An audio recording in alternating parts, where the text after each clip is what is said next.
guys! Hello! So this is another episode for the work immersion, the module 3. So yesterday we have been discussed the work ethics, and now we have a new discussion for the day, which is the safety in the workplace. I hope that you're excited, and I hope that you will lend me your ears and eyes for these matters. Okay. So, what is your expectations with this? So, this is your self-learning module on the pre-immersion, and all the activities provided in this lesson will help you learn and understand the safety in workplace. So, after going through this e-module, you are expected to identify the safety measures in the workplace and be acquainted with the occupational health safety and health standards and sideways on how hazards are being prevented. So before we going to that, so kindly please answer the pre-test.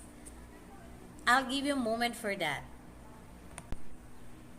Okay, let's now recap. So, naalala nyo pa ba yung ating inaral last time or kahapon about the workplace readiness skills, positive work ethics? So, sagutan nyo itong ating puzzle. So, yung ating puzzle. So, yung number 1, ano po ang sagot sa number 1? So, it is a vital for person's own growth as well as the improvement of the company he is working with. Ayan. So, word bank po natin makikita kung ano yung mga sagot. So, ano siya? Efficiency. Yan, efficiency. Okay, dun sa number 2 down, is very important to complete your task successfully. This is because your coworkers get affected by your trait and respond accordingly. So what is the answer? Yes, it's the positive attitude. Okay, the next is number 3. Number 3 down shows the wholeness and reliability in a person's character and in organization. Where is it? Implies strength. Oh, what is this? So for number 3 shows wholeness and reliability in person's character. So for number 3, it's integrity at work. Number 4 down. For number 4 down, without double dealing, untruthfully or larceny, integrity at work. What is that? It's honesty. Yes, it's honesty. And then number 5 across, don't wait to be told what to do. If you're going to do the right thing in an acceptable manner, do not hesitate. What is your answer? Yes, it's initiative. Next, number 6, a set of values which involves the right approach, attitude, precise behavior, respect for others, and lively communication. So what's the answer? Positive work ethics. That's right.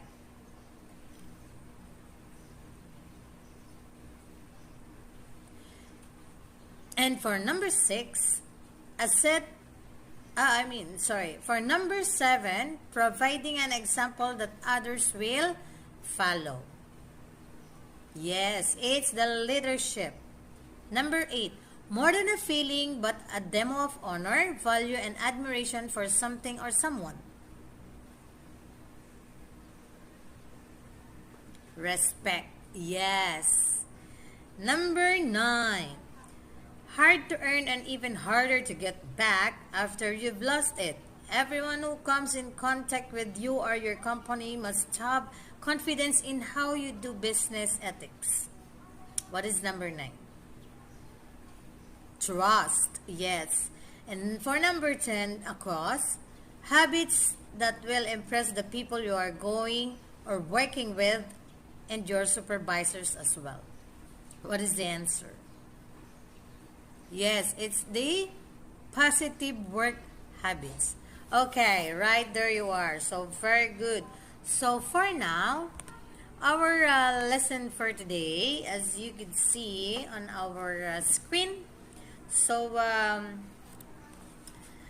you see a lot of signages like this out there, diba? So, why do we have these signages? Why do we have these signages? What do you think? Of course, there are for everyone's safety. According to Department of Labor and Employment, or the DOLE, work immersion is an integral part of the K-12 program, is fully recognizing or realizing it's a goal to produce a job-ready graduates equipped with industry-based skills. Likewise, it strongly affirms that while work immersion contributes to the full realization of the objectives of the K-12 program, the safety, health, and morals of senior high school students, especially those below 18 years old of age, shall be a paramount area of consideration. Yan. Hence, being a work immersion student who will also become employees or even an employer or an entrepreneur soon, you must learn this lesson. The safety in the work, or safety in the workplace. So yan. So learn about this and let's be familiarized with what occupational safety and health standard is. Okay. Okay. Pag sinabi nating formulated in 1978 in compliance with the constitutional mandate to safeguard the workers' social and economic well-being as well as their physical safety and health. The DOLE, under the Article 163 of the Labor Code of the Philippines, the OSHS, was promulgated for the guidance and compliance for all concerned. This body of rules and regulations is referred to as standards. The OSHS aims to protect every working man and woman against the dangers of injury, sickness, or death through safe and healthful working conditions, thereby assuring the conservation of valuable manpower resources and the prevention of the loss or damage of lives and properties, consistent with the national development goal and with the state's commitment for the total development for every worker as complete human being. Some definitions you may also have to understand, like the employer. Pag sinabi nating employer, these are the person acting directly or indirectly in the interest of the employer in relation to an employee, and shall include government-owned or controlled corporations and institutions, as well as the non-profit private institutions or organization. Meaning to say, employer, ito yung mga may-ari ng isang kumpanya or establishment. Employee means ikaw yung employee. Employee means employee shall mean any person hired, permitted, or suffered to work by an employer. Okay. Safe or safety shall refer to the physical or environmental conditions of a work or employment which substantially comply with the provisions of these standards. So, safety, from the word safe. Health. So, pag sinabi nating health, this sound state of the body and mind of the worker which enables him to perform his job normally, or a state of well-being. So, wala siyang sakit, healthy siya, okay siya, good condition, or fit to work. Work accident. Ibig sabihin ng work accident, this is not planned, unplanned. Aksidente nga. Unplanned or unexpected occurrence that may or may not result in personal injury, property damage, work stoppage, or interference of or any combination thereof which arises out of and in the course of employment.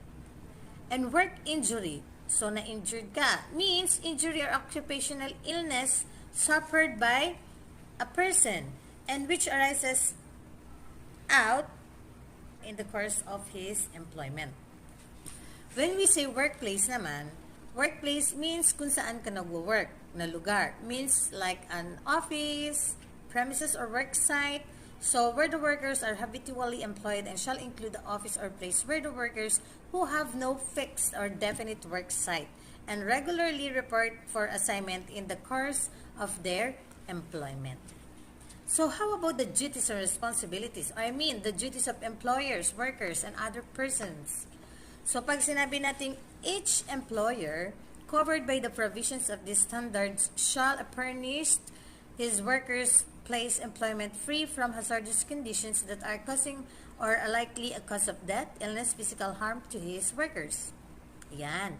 Cover niya to. Dapat lahat ng mga employer ay mako-cover itong mga babanggitin ko. And another one is give complete job safety instructions to his workers, especially to those familiarization with their work environment, hazard to which the workers are exposed to, and a step taken in a case emergency.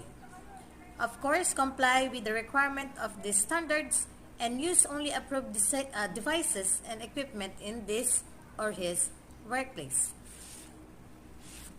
So, yan.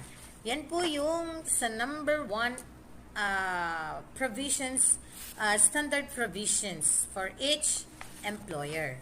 And for number 2, each worker. Ano naman ang meron sa worker? Each worker has cooperate with the employer in carrying out the provisions of these standards and report to his supervisor any work hazard that may be discovered in his workplace.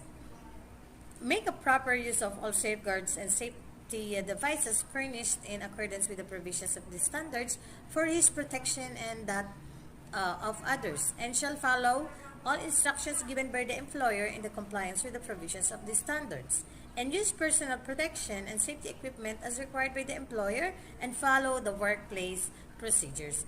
Siyempre, as an employee, lahat naman ay may provisions, standard provisions that you should follow as an employee, as an empleyado. Siyempre, you need to cooperate with your employer. And you should report to your supervisors kung ano man yung mga madidiscover mo sa workplace. And, of course, as an employee, dapat we should follow the safety and protocols within the premises. And always use the PPE, the personal protective equipment, kung ikaw naman ay nasa factory worker or on the site. Kung ikaw naman ay nasa opisina, so may mga certain rules that you have to follow them. Okay. So for number 3, it shall be the duty of any person, include any builder or contractor or enforcement agent who visits, builds, renovates, or installs devices or conducts business in any establishment or workplace to comply with the provisions of the standards and all regulations of the employer issued there under, well as with other subsequent issuance of the secretary. So now that our country is in time of the crisis, here are some specific guidelines of the DOH implemented. So for the number 1, the employer must ensure that the workplace is properly disinfected, ventilated, and maintained. And of course, the employer shall also provide proper visual reminders for the safety policies around the workplace to improve compliance. So, laging may mga signs na nakapost. And other preventions and control measures are conduct the daily temperature and symptoms monitoring and recording of all staffs who report for work, and established the referral network for employees who will develop symptoms. And employers must enforce infection control procedures such as physical distancing, wear the face mask and face shields, meticulous hand hygiene, and cough etiquette. And of course, the appropriate PPE shall be worn based on the setting of their work. Diba? So, yan. And employers shall implement activities to promote physical and mental resilience among their employees and workers and ensure others. Ayan, ensure others. And here are some definitions. First, a measure to reduce transmission, contact rate, and risk of infection. So, yan po yung mga uh, policies or guidelines ng DOH that we must and have to follow. Okay, so may mga types of standards tayo na tinatawag. So we have the physical standards. Ano ba itong mga hazard? By the way, what is the hazard? So pag sinabi nating hazard, this is anything that is potential to cause of injury, illnesses, or any kind of damages. So pag sinabi nating hazard, marami siyang klase ng hazard. Meron tayong physical, biological, ergonomic, and psychological hazards. So those are the hazards na i-discuss natin. So pag sinabi natin physical hazards, these are brought by unhealthy working conditions, poor lighting, poor ventilation, insufficient facilities, inefficient and faulty equipment or machine, and improper work practices like wrong use of knives and others. So yun yung mga physical hazards. Biological hazards. So ano naman ang biological hazards? These are brought about by workers infected with diseases or illnesses, unhygienically or unhygienic personal practices that can transmit bacteria, parasites, fungi to other workers, and food or equipment being handled. So, it is advised that the COVID-19 probable cases should be isolated right away. So, that is the biological hazard. So, ito yung mga workers na infected, yun yung mga nagdadala ng diseases or illnesses. So, yan. So, meron din tayong tinatawag na ergonomic hazard. So, ano naman ito? So, these are brought by the poor posture when working long periods of standing, bending, pushing, lifting, carrying that can cause body stress, muscle pains, soreness, and back injury, numbness of hands, feet, and other parts of the body. So, ito yung mga tinatawag nating ergonomic hazard. Mga poor postures. Pag sinabi naman natin psychological hazards, so these are brought by too many stress from work that can cause mental, emotional strains, anxieties, depressions, losing focus on one's works and others. So that is the psychological hazards. Okay, so when potential hazard is discovered, what does the employee need to do? So ano ba yung dapat natin gawin as an employee or empleyado? So be sure that every individual in the workplace is aware of the problem and inform or notify your supervisor or superior. Unless you are the supervisor, then get going into that safety committee plan and then make a follow-up. So make a follow-up informing about the hazard is not an assurance that problem is resolved unless you make follow-ups. And then, of course, you need to record or file reports or documents about the problem. So, ito yung mga dapat nating gawin as an empleyado or an employee. So, after nating ma-identify yung hazard, so hazard is not the only way to make everyone is safe. Because you and I have to keep ourselves clean, to keep the food clean, and to keep the workplace clean. So, to keep oneself clean, ano ba ang dapat natin gawin? Of course, we need to wash our hands thoroughly. Wash our hands thoroughly, di ba? And keep the fingernails short and cleaned. And always wear the PPE while at work. Wear your mask anywhere and anytime. And then remove all accessories before working, of course. And the second one is to keep the food clean. How are you going to keep our food clean and safe? Yan. Never handle food when you have wounds, cuts, and infection. So, never ever do that. Or, kung wala namang gagawa nito, you should wear the gloves for the safety of your wounded, or, halimbawa, wounded hands or anything, kung hands yung iyong nasugatan. It is best to work with clean and sanitized gloves at all times to minimize hand contact with the food. Kasi pag once we are wearing a gloves, safe yung ating mga pine-prepare na food. And then, of course, we need to refrigerate the food, especially the perishable ones. Kaya nga perishable ones kasi madali silang masira. So, you need to keep the perishable foods in a safe place like the refrigerator. And keep food in a clean containers with a cover. So, wag mo lang siyang basta wag mo lang siya basta ipapabayaan na nakalagay lang sa isang lagayan without covering your food. So, transfer your food or your excess food in a clean container with cover na airtight. So, para mas safe at hindi makapasok ang any kind of bacteria and germs. And you need to wash the fruits and vegetables thoroughly before you are going to use that or eat.